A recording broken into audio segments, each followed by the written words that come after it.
Hi there, and welcome to this week's edition of Top End Track Talk.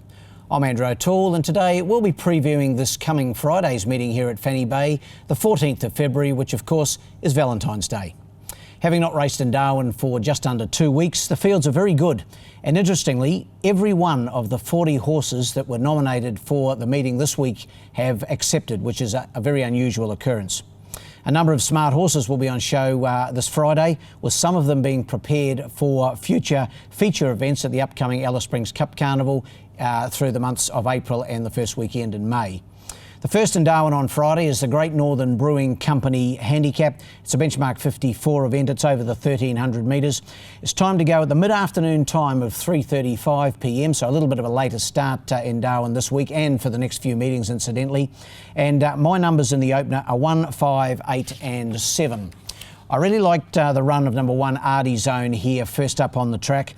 That was on the 25th of January, so on Australia Day. He finished third of 5. It was only a little field, but that was behind the very, very much informed Lots of Coin. He was beaten just under 4 lengths and hit the line strongly. Jared Todd aboard for Gary Clark. That combination has been going very well in recent times. Of course, a new combination. The horse has got plenty of weight to carry, 62 kilograms. He goes up in weight 3 kgs from that first up run on the track. But I think the step from the 1,100 up to the 1,300 metres will suit Artie Zone, and I've got him on top in the opener. To beat number 5, Matomic. Fresh up run the other day on the 1st of Feb was really good. That was the horse's first run since the 17th of August. Finished second behind Patria. So second up should be improved for that first up effort. Paul Shires for Gary LaFoe Jr. In for third, Real Royal, trained and to be ridden by Felicia Bergstrand. Incidentally, Felicia's only got a couple of meetings left here in Darwin, and her and young son Millian are off over to her native Sweden for a little while. So we'll certainly miss Felicia around the traps, but hopefully she can get a winner before she goes out, and I think Real Royal will race well for her.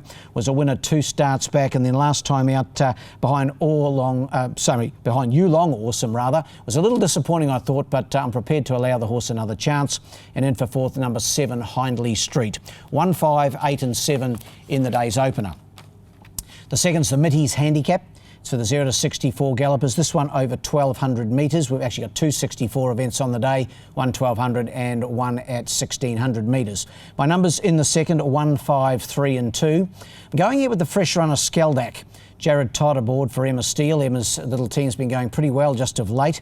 And Skeldak hasn't raced since the 7th of December, so he's had a bit of a freshen up, but he was racing well before that little break.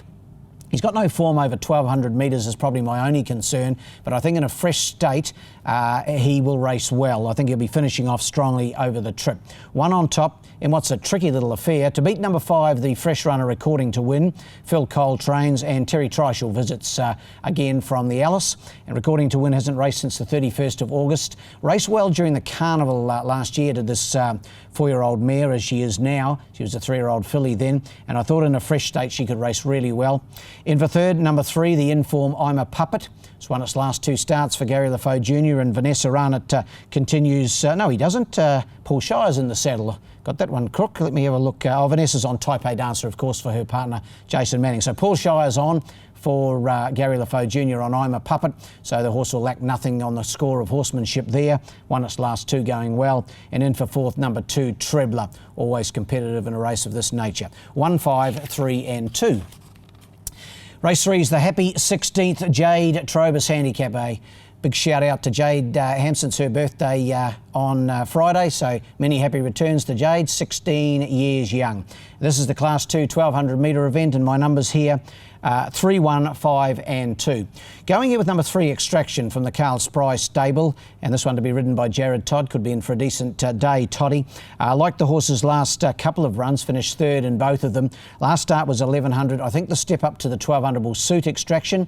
I liked its run last time. Dan Morgan rode and finished third behind I'm a Puppet and not beaten far. So I'm putting it on top here. Number 3, Extraction. To beat number 1, Mr. Boom Jangles, Paul Shires for Gary LaFoe Jr. Raced well during the last campaign. He has had a little freshen up. Hasn't raced since the 21st of December. Should sprint well in that state. In for third, number 5, Tacitus from the Gary Clark stable. Barry Huppert's aboard. Tacitus has had just the 2 runs in Darwin. 4th placings behind Kalmar on both occasions, and of course Kalmar racing really well. So I think Tacitus deserves to be right in the frame. And in for 4th, the fresh runner, number 2, Vunavalu. 3, 1, 5 and 2. Our best race of the day, to my eyes, the Ladbrokes Handicap Race 4. It's the 0 to 76 over the 1100 metres. Some really good gallopers going around here. And my numbers are 1, 2, 4 and 7. I've made no secret of the fact that I hold number 1, Eastwood, in very high regard. He's a very smart galloper trained by Tayan Holter. Paul Shire's in the saddle, so it could be a good day for Paul and a good day for Toddy, just on paper. His last 2 runs have been super. He finished second, beaten a pimple by the captain in the Weight for Age event on the 4th of January. And then on Australia Day was a very impressive winner, beating Hatton Man, his stablemate, by a length. He's on target for feature sprints in the Alice, according to his trainer Tayan Holter, and I think he'll be winning this over the 1100 metres. Number 1 on top, Eastwood. Ahead of number 2, Divine Red from the Clark stable. Jared Todd aboard. Fresh up the other day, finished 3rd behind Eastwood, and he's certainly the improver. That run was his first for several months. Another smart young galloper with a very good future. Got him in to run 2nd. In for 3rd, his stablemate, number 4, Patriot Day, also trained by Gary Clark. Kim Gladwin aboard, last start winner. Always tough to run down when he gets his own rules in front.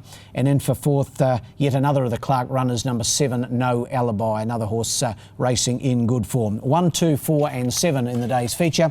And the last is the 1600 metre 0 to 64. It's the KP and Dash, celebrating 23s racing together handicap. Kerry Petrick and Paul Denton have been a great team in the territory for some 23 years. Kerry was telling me the other day that 23 years ago they had their first association together. Kerry sent out her first runner, it was a winner, and Paul Denton was in the saddle, and of course they've had huge success since. So we named this race in their honour, and I think they can win it too. My numbers here, 2, 1, 4 and 3. Number 2 on top, Momentum Amethyst. Kerry Petrick, the trainer, Paul Denton in the saddle. I think this horse has got a real good future. His last start winning effort over this trip in Class 2 company was super. He absolutely bolted up on that occasion, winning by 3.5 lengths, beating the Auditor. He'll get back in his race like he always does, but he'll hit the line hard. I think he's another one heading to Alice too for some of the sub-features down there. And I think Kerry and Dash, I don't want to put the mockers on them, but I think they can get the chocolates in their race in the last with number 2, Momentum Amethyst. In for second, number 1, hardest to beat, Making the Grade. Gary Clark, the trainer, Kim Gladwin in the saddle. Good winner 2 starts back rather. He was 4th last time out over 1300. He's far better at the mile. He's had 3 wins and 2 seconds from just 6 goes at the trip, and he'll lead them a merry old chase from barrier 3. In for third, number 4, Borlung, another horse who gets home hard. Felicia Bergston trains and rides. His last start, 4th, was behind Momentum Amethyst, and he should be improved for that run. That was his first run this campaign at a mile, so I think he'll be very hard to beat. And in for 4th, number 3, Taciturn. 2, 1, 4 and 3 in the last on what should be a really good day's racing here on Friday. Really looking forward to it. Best bet of the day comes up in the last, number 2, Momentum Amethyst. Race 5, number 2, Momentum Amethyst for the fairy tale result. While the best roughie is in the first, number 7, Hindley Street. Race 1, number 7, Hindley Street. Well, that wraps up this edition of Top End Track Talk, but we'll be back again next week in advance of our next meeting, which is on Saturday week, and of course that's the 22nd of February. But in the meantime, good luck and good punting.